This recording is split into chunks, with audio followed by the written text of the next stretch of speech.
95%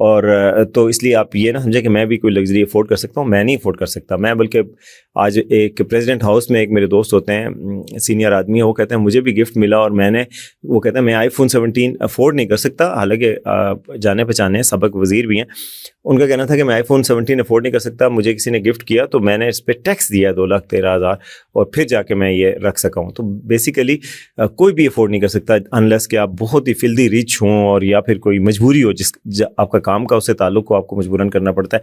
زیادہ تر لوگ کیا کر رہے ہیں، ٹیکس دے ہی نہیں رہے، آئی فونز لے آتے ہیں اور اس کو جے وی میں یوز کر رہے ہیں یا پھر اس کو naan P T A use کر رہے ہیں۔ جب آپ سم ڈالتے ہیں اور پی ٹی اے اس کو اپروو کرواتے ہیں تو آپ کو ٹیکس دینا پڑتا ہے۔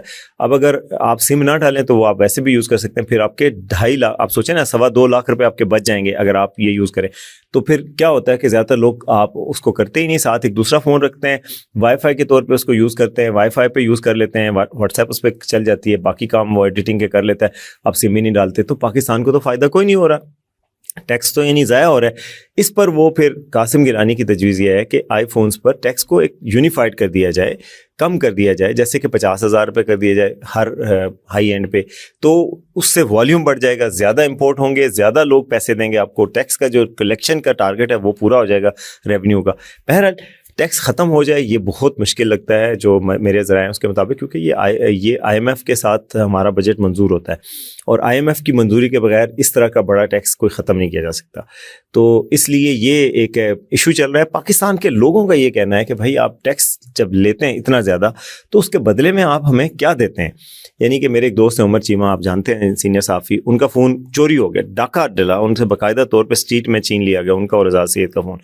اس کے بعد انہوں نے نیا فون بڑی مشکل سے لیا تو اس پہ پھر وہ پی ٹی اے اپروو تھا، نئے فون پہ پھر ان کو ٹیکس دینا پڑا۔ تو انہوں نے کہا یار ریاست کی ذمہ داری تھی کہ مجھے یہ فون کا تحفظ دے، اگر یہ نہیں دے پا رہی تو پھر کم از کم مجھے نیا فون پہ ٹیکس نہ لے، اور چونکہ چوری کا کیس ہے کم از کم ایسے کیس میں تو مجھ سے ٹیکس نہ لے۔ تو یہ بھی ایک تجویز زیر غور ہے۔ تو بہرحال کتنا ٹیکس کم ہوگا یہ اب آنے والا وقت بتائے گا، لیکن ریفارمز زیر غور ہیں۔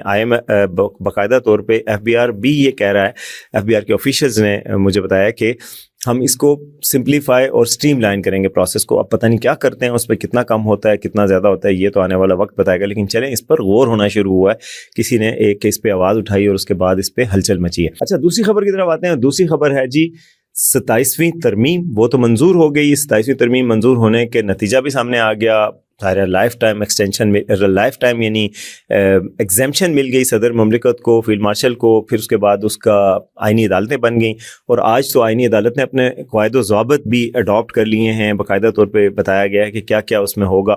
لیکن اس ترمیم کے نتیجے میں وکلاء میں ایک جو ہے ہیجان بھرپا ہے اور وہ ایک نئی تحریک کی تیاری کر رہے ہیں۔ تحریک کتنی کامیاب ہوتی ہے نہیں، لیکن تحریک ہونا اور اعلان ہونا اس سے پہلے 26ویں پہ بھی ہوا تھا، لیکن اس دفعہ سیریس معاملات لگ رہے ہیں۔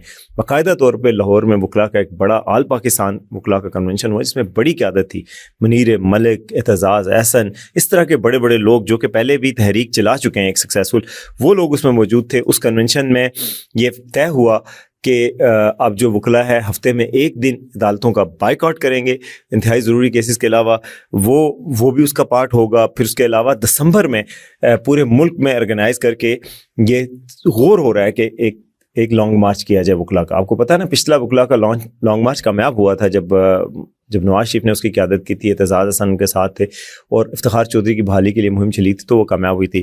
اس دفعہ ظاہر ہے وکلاء تقسیم بھی ہیں، سارا کچھ ہے، لیکن پھر بھی وکلاء میں شدت آ رہی ہے۔ میں بلکہ دیکھ رہا تھا کل تصاویر آ رہی تھیں، جسٹس اطہر من اللہ جنہوں نے استعفیٰ دیا تھا وہ بھی مل رہے تھے تحفظ پاکستان کے کسی رہنما سے، تو انہوں نے بھی تھوڑی سیاسی لوگوں سے ملاقاتیں شروع کر رکھی ہیں۔ تو کیا ججز بھی اس میں شامل ہو جائیں گے؟ چونکہ افتخار چودھری بھی شریک ہوئے تھے۔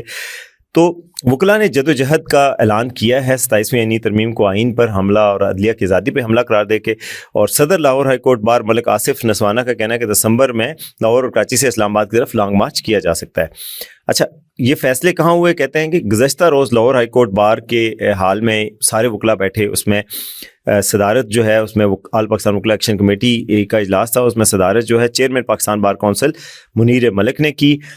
سابق صدر supreme court bar Aitzaz Ahsan, Hamid Khan, Latif Khosa, Ishtiaq Ahmed Khan, Shafqat Mamnoon Chauhan, سابق جج Lahore high court justice retired Shahid Jamil سمیت ملک سے سینئر وکلاء نے شرکت کی۔ اور 17ویں آئینی ترمیم کے خلاف مزاحمتی لائحہ عمل طے کیا گیا. شرکاء نے متفقہ طور پر فیصلہ کیا کہ ہر جمعرات کو ارجنٹ کیسز کے علاوہ عدالتوں کا بائیکاٹ کیا جائے گا, ریلیاں نکالی جائیں گی. آئندہ لاہور اور کراچی میں وکلا کنونشن ہوں گے جس میں حتمی لائحہ عمل طے کیا جائے گا. اور جو ہے وہ 17ویں آئینی ترمیم کے حوالے سے ان کا کہنا ہے کہ ججز بھی شاید ان کی حمایت کریں گے. اور اعتزاز احسن, حامد خان, لطیف کوسا سمیت تمام سینئر قیادت اس بات پر متفق ہے کہ ایک بڑی منظم اور پرامن وکلا تحریک چلائی جائے گی. آل پاکستان وکلا لانگ مارچ دسمبر میں ہو سکتا ہے. آئینی عدالتوں کے ممکنہ بائیکاٹ کے حوالے سے بھی مشاورت جاری ہے, مگر اس کا فیصلہ تمام بارز کو اعتماد میں لے کر کیا جائے گا. تو یہ ایک بڑی پیش رفت سامنے آ رہی ہے کہ وکلا کی تحریک بھی ہو سکتی ہے. ساتھ ہی ساتھ آج یہاں پہ اسلام آباد میں ہی ایک پریس کانفرنس ہوئی اور ایک کے پی کے وزیر بھی تھے اور عمران خان کی بہنیں بھی تھیں. رات کو جو واقعہ ہوا میں تو اس کی مذمت کرتا ہوں.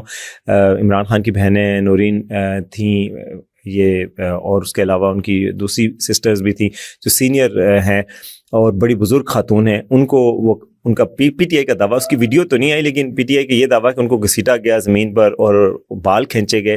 اور جو ویڈیو آئی اس میں وہ بہت پریشان اور شیکن نظر آ رہی ہیں, اور ان کے ساتھ ان کی علیمہ خان بھی ہیں, نورین خان بھی ہیں اور کچھ کارکن بھی ہیں.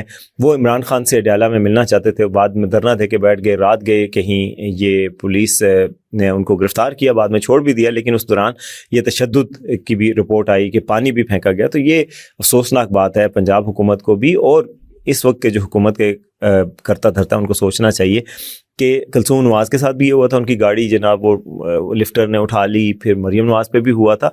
تو اس وقت تو خاتون چیف منسٹر بھی ہیں اور نواز شریف صاحب اس سسٹم کے سرپرست ہیں, تو ان کو سوچنا چاہیے کہ یہ اچھی بات, ایک اچھی مثال قائم کی جا رہی ہے, آئندہ وقت ان پہ بھی آ سکتا ہے. تو یہ ایک سیاست کی ایک جو ہے بری بدنما روایت ہے میرا خیال ہے, اور اس کی سب ہی کنڈیم کر رہے ہیں اس کو, اور یہ بالکل قابل مذمت ہے, اور اس کا بالکل اعادہ نہیں کیا جانا چاہیے. اور کسی کے اوپر بھی اس طرح کا ایک پہ اس طریقے سے تشدد یا ان کو اس طریقے سے ہراساں کرنا میرا خیال ہے جائز بات نہیں ہے. ملاقات آپ ان کی کروا دیں, ایک قیدی سے ملاقات ہی وہ مانگ رہے ہیں تو ملاقات کروائی جا سکتی ہے, ملاقات کے دنوں میں کروا دیں. تو جو ملاقات سے روکا گیا ہے اس کی وجہ سے ہی یہ سارا ہو رہا ہے. تو ٹھیک ہے, آپ کہہ دیں کہ جی فیملی کو ملاقات کی الگ سے اجازت دے دی جائے, ورکرز اور ان کو الگ سے کر دیا جائے, تو وہ اس طرح ایک آپ کا مسئلے کا حل بھی نکل آئے گا.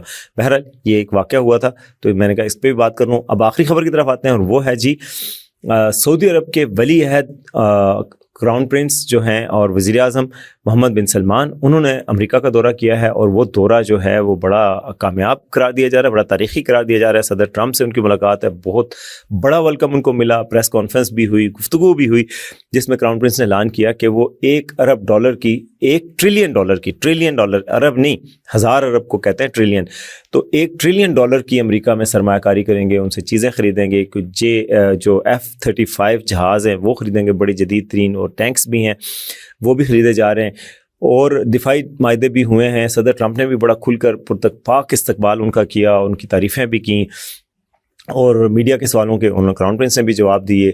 اور بعد میں اب یہ اعلان بھی سامنے آیا وائٹ ہاؤس کی ٹویٹ میں کہ جی سعودی عرب کو میجر نان نیٹو الائی کا درجہ دیا جا رہا ہے. تو میجر نان نیٹو الائی کیا ہوتا ہے کہ وہ نیٹو الائی جو ہوتے ہیں, ایک تو وہ تو ایک پہ حملہ, سب پہ حملہ تصور کیا جاتا ہے. نان نیٹو الائی بھی اس کے قریب کا ہے, لیکن ظاہر ہے اس سے ایک سٹیپ کم ہوتا ہے, جس میں آپ کا ایک دفاعی معاہدہ ہوتا ہے. تو پاکستان کا سعودی عرب کے ساتھ پہلے ہی دفاعی معاہدہ موجود ہے, جس میں ہم یہ تو طے ہے کہ ایک پہ حملہ, دونوں پہ حملہ تصور کیا جائے گا. اور اب امریکہ کے ساتھ بھی انہوں نے معاہدہ کیا ہے, تو امریکہ کی جو ٹیکنالوجی سعودی عرب آئے گی وہ پاکستان کے لیے بھی بڑی خوشائند بات ہے. اور خبر ہے کہ وہ جو F-35 جہاز ہیں, جو لیٹسٹ جہاز ہیں, وہ آ جائیں گے 4th جنریشن کے, اور ویپنری بھی ہوگی. تو دونوں ملکوں کے لیے یہ بہت اچھی بات ہی ہوگی. اگر وہاں سے کوئی جدید نسلہ آتا ہے تو پاکستان کو کم از کم پریکٹس کا موقع تو شاید مل ہی جائے گا. تو اور پھر یہ ہے کہ پاکستان اور سعودی عرب کے تو ایکسچینج اور دفاعی معاہدہ ہو ہی رہا تھا, تو اب امریکہ کے ساتھ بھی سعودی عرب نے اس طرح کی شراکت کو آگے بڑھایا ہے. تو اب تک کے لیے اتنا ہی, دیکھتے رہیں آج کا سچ.